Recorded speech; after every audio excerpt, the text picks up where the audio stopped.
Bonjour Pierre. Bonjour Eric.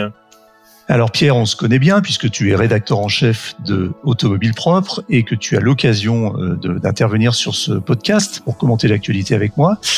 Mais là, je t'ai proposé de venir parler dans le podcast pour autre chose, un projet un peu fou, c'est ce projet Voltavia. Alors qu'est-ce que c'est le projet Voltavia, Pierre ? Alors oui, un peu fou, tu peux le dire. Le projet Voltavia, eh bien écoute, déjà le nom, c'est l'assemblage de Volt et d'Octavia. Octavia, c'est un modèle de Skoda qui rime pas forcément avec électrique jusque-là, mais tu vas voir que on y vient. Tout est né, écoute, il y a longtemps maintenant, hein, c'était il y a plus d'1 an. On a eu un petit coup de téléphone de Skoda qui nous a proposé un challenge super intéressant, c'est-à-dire ils nous fournissent une vieille Skoda Octavia des années 50. Je connaissais pas ce modèle, je l'ai découvert à ce moment-là, et en nous donnant comme challenge donc de l'électrifier, de faire un rétrofit dessus. Ce qui est déjà super intéressant en soi, mais il y a un petit twist supplémentaire, c'est qu'ils ont fait exactement la même proposition à Turbo sur M6, donc une deuxième voiture et aussi le même challenge, et nos deux projets au final seront confrontés face à un jury pour déterminer quel est le plus beau projet. Donc c'est une sorte de battle avec une grande chaîne de télé, c'est une belle opportunité pour Automobile Propre. Ouais, alors pas de pression, hein. On est quand même, on parle de Turbo, l'une des plus anciennes émissions, toutes catégories confondues, ouais. du PAF, et voilà. Donc oui, c'est le site internet contre la télévision. Déjà, c'est un challenge, il y a un petit côté David contre Goliath, ouais. Alors c'est un peu stressant, mais il y a un challenge, et puis il faut le dire aussi, on prend ça déjà comme une vraie reconnaissance. D'être mis au même niveau qu'une émission aussi connue et célèbre et ancienne que Turbo. C'est clair. Alors, il y a un cahier des charges assez précis pour le rétrofit de cette voiture. Alors, je rappelle juste vite fait, pour les gens qui sont un peu novices, le rétrofit, ça consiste à transformer une ancienne voiture thermique à essence en voiture électrique. Et donc là, dans ce projet de rétrofit que vous avez nommé Voltavia, il y a un cahier des charges qui est assez précis. Tu peux nous en donner quelques éléments ? Alors assez précis, écoute, je te dirais que non, il est même plutôt flou parce que la seule règle qu'on a, donc forcément faut partir d'une Skoda Octavia de première génération. Ouais. La seule règle qu'on a, c'est que la voiture ait 180 km d'autonomie. D'accord, c'est la seule règle. Que ça. Alors c'est génial, hein, ça t'apporte une liberté totale, tu peux aller dans tous les sens, mais en même temps, il y a une sorte d'ivresse où tu te dis mais dans quelle direction je vais partir et qu'est-ce que je vais faire et à quoi elle va ressembler et quel choix technique. Donc voilà, une sorte de liberté grisante il a fallu un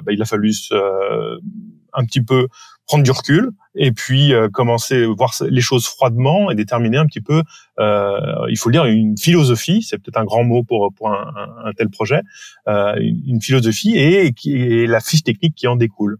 D'accord, donc en fait le cahier des charges, c'est plutôt vous qui l'avez établi que Skoda. Exactement.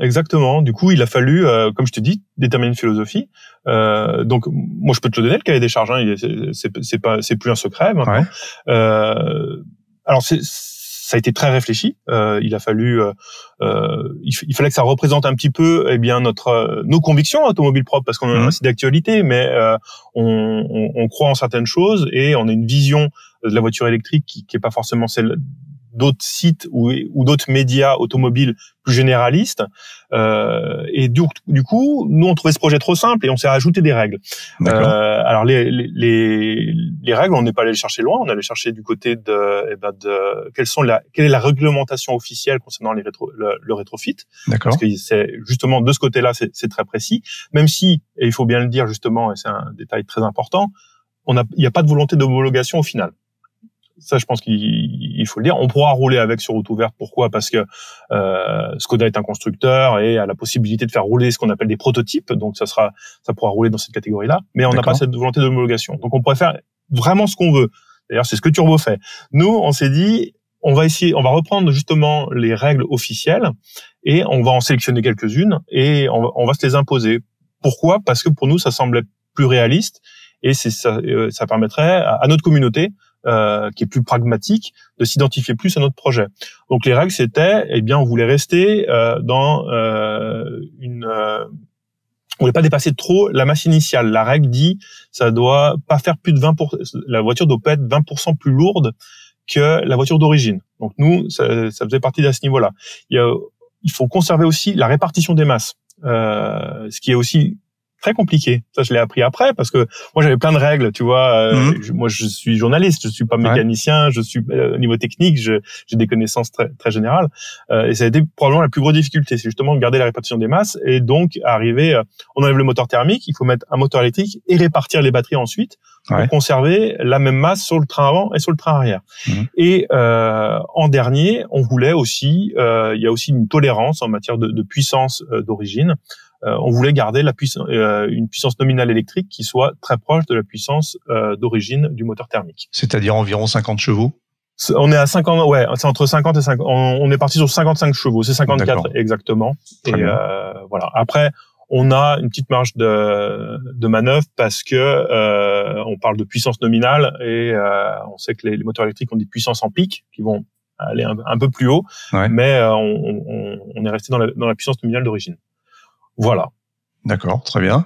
Et alors, une question qu'on se pose quand on voit la façon dont s'est montée la présentation du projet, ça s'est vraiment passé comme ça en vrai? C'est-à-dire vous avez eu un contact anonyme et vous ne saviez pas qui vous aviez en face de vous? Non, là c'était un petit peu de la mise en scène. Tu sais, nos confrères de la télévision sont de grands enfants et ça leur plaisait beaucoup qu'il y ait cette mise en scène. Je dois dire que non, je ne réponds pas à des invitations anonymes de me rendre dans des coins obscurs. Sur SMS. Voilà, sur un SMS, je ne fais pas ce genre de choses-là. Je savais où j'allais. Voilà. Donc à ce niveau-là, il y avait pas de secret.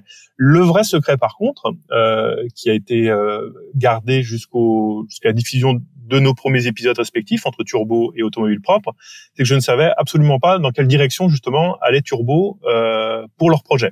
Et que j'ai découvert exactement comme tout le monde en allumant la télévision ce fameux dimanche à 11h. Il y aura combien d'épisodes dans la série Automobile Propre? Alors nous, on est parti sur 12 épisodes. Ça sera une série qui va durer 3 mois avec un épisode par semaine.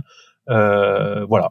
Côté Turbo, par contre, ça sera, ils ont prévu 2 épisodes, celui qu'on vient de voir, et on aura notre dernier épisode qui sera coordonné et qui sera celui de la confrontation.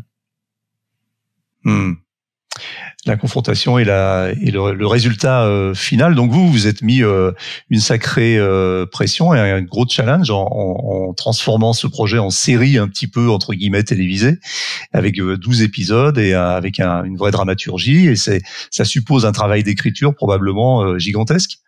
Alors oui, gigantesque et puis inédit. Nous, à Automobile Propre, on est bien sûr habitué à faire des vidéos. On en sort jusqu'à 3 par semaine, mais on sort les vidéos une par une. C'est un projet, une vidéo. Là, il a fallu imaginer justement une série complète. Donc, je me suis essayé à cet exercice justement. Et comme tu le dis, il y a une construction de chaque épisode pour que, eh bien, et c'est là le plus difficile, c'est qu'il y a forcément des parties qui sont moins intéressantes que d'autres, mais il faut arriver à que chaque épisode ait un élément marquant qui donne envie d'appuyer sur lecture. Et du coup, là, il fallait avoir justement une vision globale de ces 12 épisodes, tout en n'ayant pas encore fait la voiture. Donc, ça a été un gros travail. Alors, il y a eu des adaptations au fur et à mesure, parce qu'il y a eu évidemment des choses pas prévues, et tant mieux, ça fait quelques rebondissements, même si c'est pas forcément facile à vivre au moment où ils arrivent. Mais ça rend le projet encore plus excitant. Et voilà. Donc, il y a plusieurs challenges en un. Faut faire un rétrofit. Et il faut le documenter sous la forme d'une série, et un format auquel on n'est pas habitué. Comment s'est fait le choix final du prestataire? J'ai vu que vous travaillez donc finalement avec Rétrofutur. Tout à fait. Alors ça a été très simple, je te dirais, parce que Rétrofutur, c'est un peu la référence en France dans ce domaine-là. Tu cherches dans Google, c'est leur nom qui remonte en premier. En plus, ce qui me gâche rien, c'est que j'avais déjà eu l'occasion de les croiser, notamment pour l'essai d'une Triumph Spitfire qu'ils avaient rétrofité. Ils avaient aussi inauguré leurs locaux vers Beaugrenelle à Paris, un ancien garage Saab magnifique qu'ils ont su restaurer de fort belle façon. Et le contact était bien passé. Je les ai trouvés très sympathiques, mais après à cette époque-là, il n'y avait pas d'arrière-pensée. Et du coup, bon, au moment où il fallait choisir quelqu'un, bon, ça pouvait être que. Et ils ont accepté. Ils ont accepté aussi parce qu'ils ont pu dire, on a autre chose à faire. Et puis donc maintenant ils ont vraiment accepté. Ça, c'était cool. Alors moi je les connaissais un petit peu et ça n'a rien à voir, c'est une coïncidence, mais j'avais interviewé Arnaud Pigonides, le boss de Rétrofutur, dans un podcast il y a quelques mois. Qui avait dû durer des heures et des heures si tu l'avais lancé, parce que c'est un garçon extrêmement bavard et qui a toujours des histoires extraordinaires à raconter. Exactement, très prolixe. Il avait une belle histoire à raconter et comment il était venu au Rétrofit. À propos de Rétrofit, on parle là dans le cas de ce projet de Restomode. Alors c'est quoi le Restomode? Alors Restomode, c'est nous, il fallait qu'on rende ce projet vidéoludique, c'est-à-dire que on pouvait pas se contenter de juste convertir notre bonne vieille Octavia à l'électrique. Il fallait qu'il y ait qu'on modernise un petit peu la ligne, qu'on lui apporte une petite touche. Restomode en général, ça concerne, on dit on modifie le moteur, mais alors aussi les liaisons au sol, on a essayé d'améliorer le confort, la tenue de route et tout ça. Nous, on est parti dans cette direction-là. Donc il y a des équipements modernes à l'intérieur. Alors je vais pas encore tout dire, mais on a prévu quelques qui sont faciles à deviner. C'est de quoi on a besoin aujourd'hui dans une voiture électrique pour voyager, parce que c'est ça qu'on voit. Nous, on veut que cette voiture puisse rouler. On veut pouvoir faire des road trips avec. Donc, on a déterminé une liste d'équipements qui était indispensable à bord d'une voiture électrique digne de ce nom, et on a décidé d'équiper notre voiture. Après, on a des freins qui ont été refaits à neuf, des suspensions qui ont été revues aussi. On a des pneumatiques modernes. C'est un petit peu cette phase-là de ce qu'on appelle le Restomode. Et en plus, il fallait ajouter une petite touche au niveau de la ligne pour design. Au niveau design pour essayer de. Alors ça déplaira forcément un petit peu aux puristes, mais ça peut plaire à d'autres. Et c'était des modifications qui avaient comme objectif, tout du moins sur le papier, d'améliorer l'efficience de la voiture, donc de la rendre plus aérodynamique, ce qui est pas compliqué à faire sur une voiture de cette époque-là où l'aérodynamisme était pas quelque chose dont on se souciait, et puis de réduire un petit peu l'empreinte au sol avec les pneus par exemple. Mais voilà, là j'en dis déjà beaucoup. Du côté design, alors j'ai remarqué quelque chose, c'est que Turbo, pour comparer, puisque vous êtes en challenge avec eux, a commencé par aller voir une école de design avant toute autre chose et leur a demandé plusieurs projets. Est-ce que Rétrofutur est assez équipé, assez armé pour cette partie design? Justement, c'est bien que tu dises ça. Turbo s'est d'abord soucié du design et après s'est dit bon, qu'est-ce qu'on met dedans après. Nous, on a eu la démarche inverse. Pour nous, c'est plutôt la forme qui sert la fonction. Donc on s'est dit il faut d'abord qu'on fasse appel à un technicien qui va déterminer où on met les choses, et après on se souciera du design. Et excellente question encore, Rétrofutur, non, eux ils font du rétrofit. Leur fond de commerce, c'est que ce qu'ils créent respecte normalement à la lettre la réglementation. Deux, que ce soit un montage sécurisé de A à Z, et pour le reste, ils s'en occupent pas. Donc heureusement, comme ils travaillent dans les anciennes, ils ont de nombreux contacts un petit peu partout. Et donc, ils ont eu cette fonction de chef de projet technique, mais aussi, ils ont su nous mettre en relation avec des professionnels au niveau de la carrosserie, au niveau de l'intérieur, au niveau de tout ce qui est, comme je te disais, liaison au sol à rafraîchir. Et comme ça, ils ont vraiment pris ce projet à bras-le-corps dans son ensemble. Et voilà, en sortant quand même de leur zone de confort, et pour avoir quelque chose de complet au final. Côté budget, on a le droit d'en parler ou pas? Alors, tu m'aurais demandé ça il y a quelques semaines, quelques jours, je t'aurais dit non, on va pas en parler. Mais Turbo l'a fait, donc D'accord. On peut le faire du coup, puisque c'est public maintenant. Et je vais juste te demander de faire un petit calcul dans dans leur sujet, ils déballent leur moteur Tesla, donc qui va équiper leur projet de leur côté, et ils disent, voilà, ça nous coûte 30 000 €, c'est déjà la moitié de notre budget. Voilà. Donc, je te laisse faire une petite multiplication. Et voilà donc le budget qu'on a. Comment alors eux, donc on a compris qu'ils avaient déjà un début de répartition de budget puisque 50% était consacré au moteur. Comment vous avez réparti le budget sans rien dévoiler, hein, est-ce que vous avez priorisé l'équilibre de la voiture, la motorisation, le design? Alors nous, toute la partie justement, encore une fois, toute la partie motorisation, donc moteur électrique, batterie et implantation. C'est la première chose qu'on a fait, justement, en se disant, il y a un domaine où on peut pas mégoter, c'est celui-là. C'est ça le plus important dans notre rétrofit. On se focalise là-dessus. Ça coûtera le prix que ça coûte, et après on verra ce qui nous reste. Exactement ce qu'on a fait. Au final, il nous restait une certaine somme. Alors on a dû faire des choix après. Par contre, autant au niveau mécanique, on voulait pas en faire. On voulait voir quelque chose qui soit beau même. Tu vois, on a vraiment travaillé la présentation, l'intégration, le câblage. C'était quelque chose qui était important pour nous, que ce soit une voiture qui soit mécaniquement belle, propre. Et propre, exactement. Et puis ça tenait forcément à cœur à Rétrofutur à ce niveau-là. Bien sûr. Et puis on a fait ce qu'on pouvait avec le reste. Et donc voilà, comme je te disais, on avait des ambitions au niveau esthétique, il y avait des choses qu'on voulait faire. Et on s'est dit au final, écoute, on n'a pas le budget. Donc on a fait une mise de ce qu'on voulait absolument au niveau esthétique et on l'a fait par ordre d'importance jusqu'à qu'il ne reste plus d'argent. Et voilà, mais bon, écoute, on s'approche. Alors, c'est pas un secret non plus.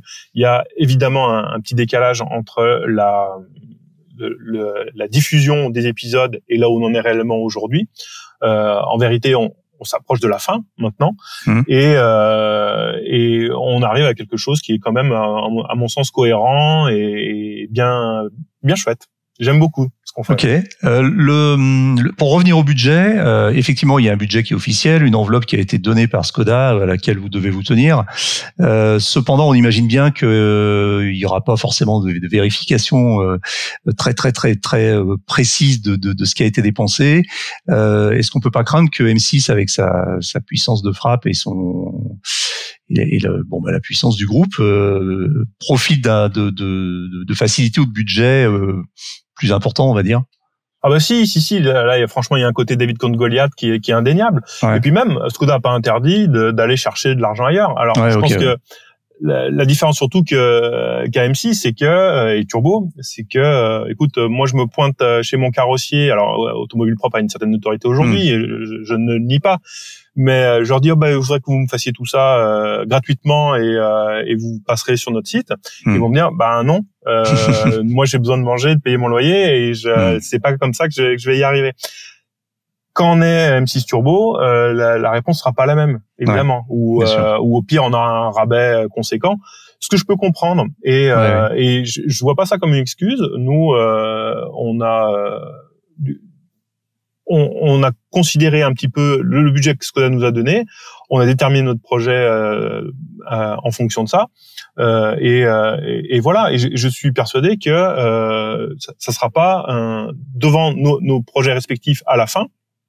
On va pas dire celui-là il a coûté à vue de nez, celui-là il a coûté 2 fois plus que l'autre. Non, nous on est dans le détail. Moi je trouve qu'on a quelque chose de vraiment bien. Et pour te dire, on aurait eu le double de budget, je pense pas que la voiture au final aurait eu d'énormes différences, tu vois. Peut-être certains choix de présentation au final, mais je pense pas. On s'est débrouillé avec, et surtout on cherche pas ça. Nous on a bien envie de gagner quand même, et on pense qu'on a toutes nos chances malgré tout. Donc même s'il y a un budget différent, c'est surtout la prime à la créativité, à l'ingéniosité. Tout à fait. Et puis surtout, moi je te dirais que je l'ai pris à cœur ce projet, tu vois. Il y a c'est allé bien au-delà d'un simple travail. C'est quelque chose d'absolument passionnant. Toutes les modifications qu'on a pu faire, il y a une histoire derrière. Il y a une histoire à raconter. Le choix de la peinture, le choix des jantes, le choix de l'intérieur, de l'extérieur, tout était sujet justement à une petite histoire. Rien n'a été fait au hasard où on dit on va faire ça pour ça. Rien n'est gratuit en fait dans ce projet, et je trouve que justement on arrive à avoir un projet qui, à mon sens, a beaucoup de relief, il est voilà, une grosse cohérence et riche. Et je doute justement à ce niveau-là que le projet d'M6 ait cette même richesse, où juste écoute, elle fait du drift.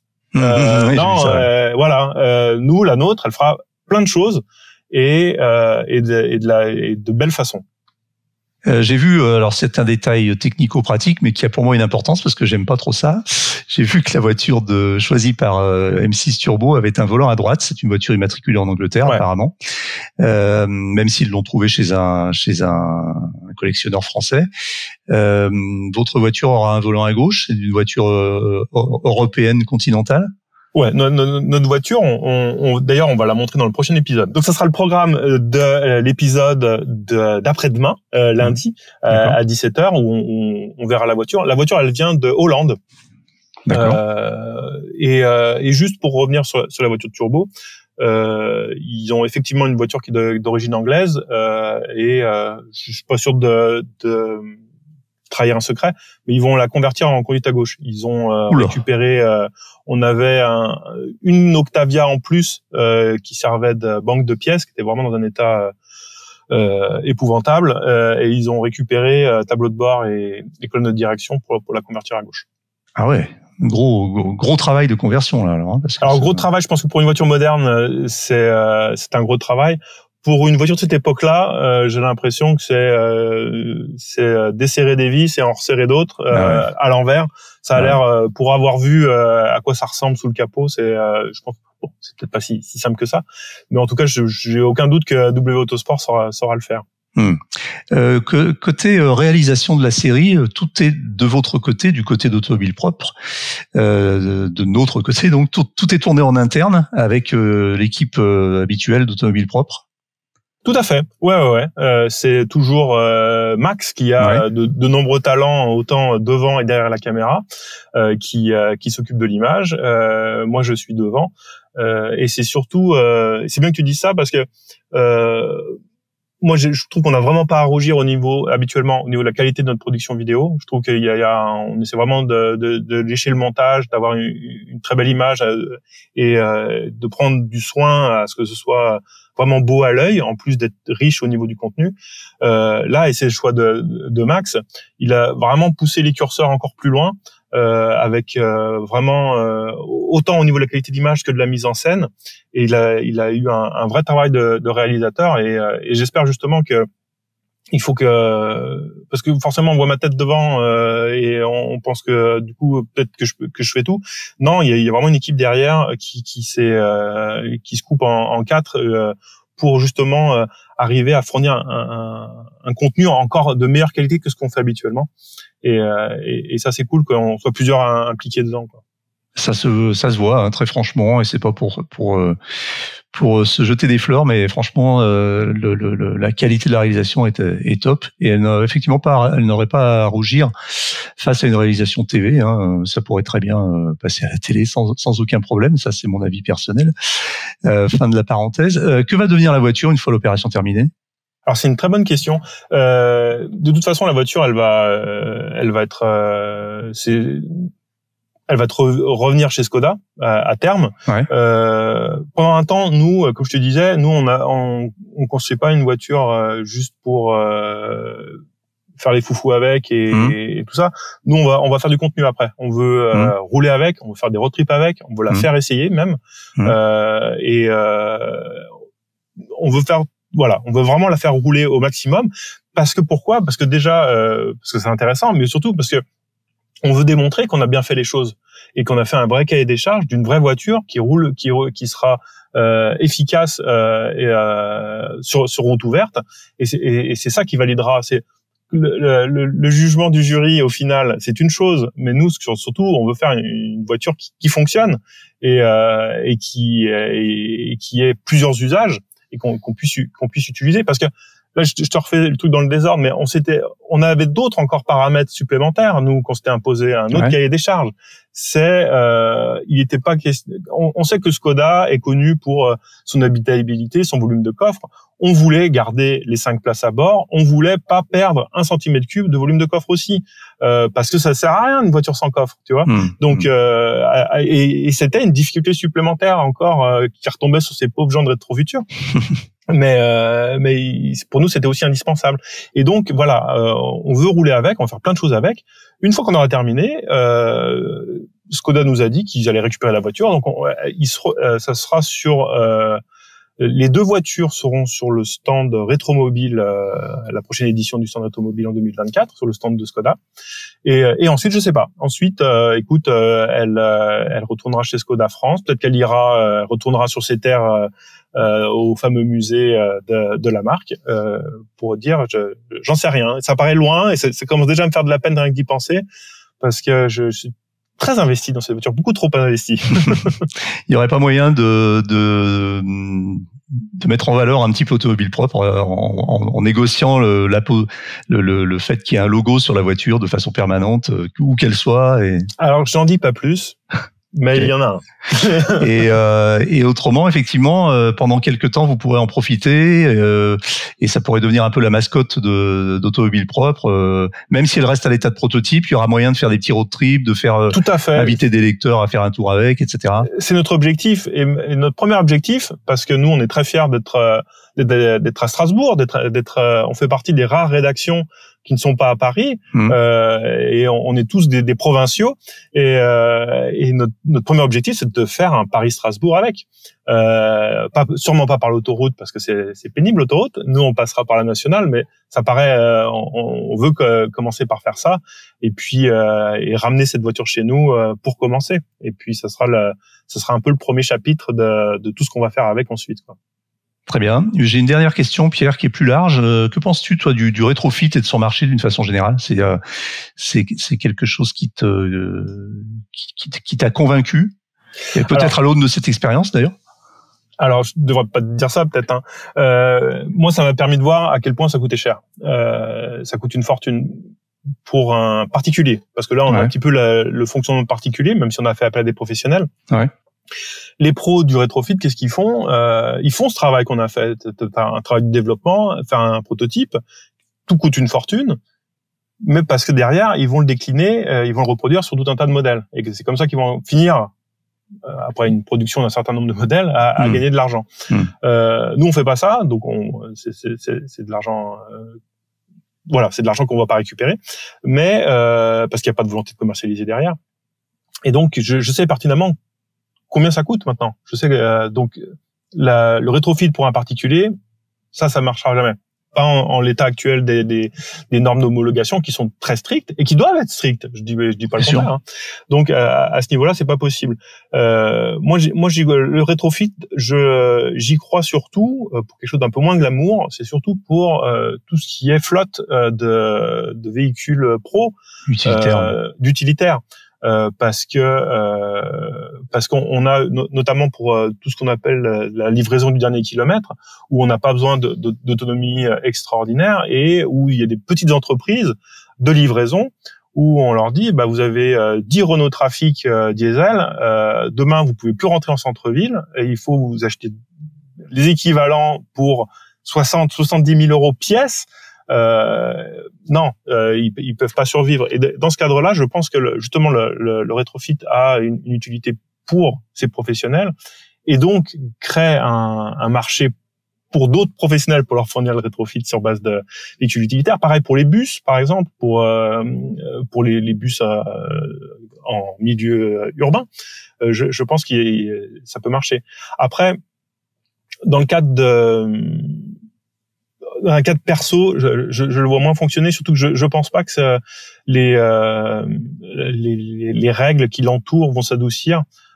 Et puis surtout, il y a cet aspect-là. Et puis aussi l'aspect des véhicules électriques qui sont complets, que tu peux acheter tout fait, qui sont alors ça baisse doucement, mais ça baisse sûrement. Ils sont de moins en moins chers et de plus en plus efficients et efficaces.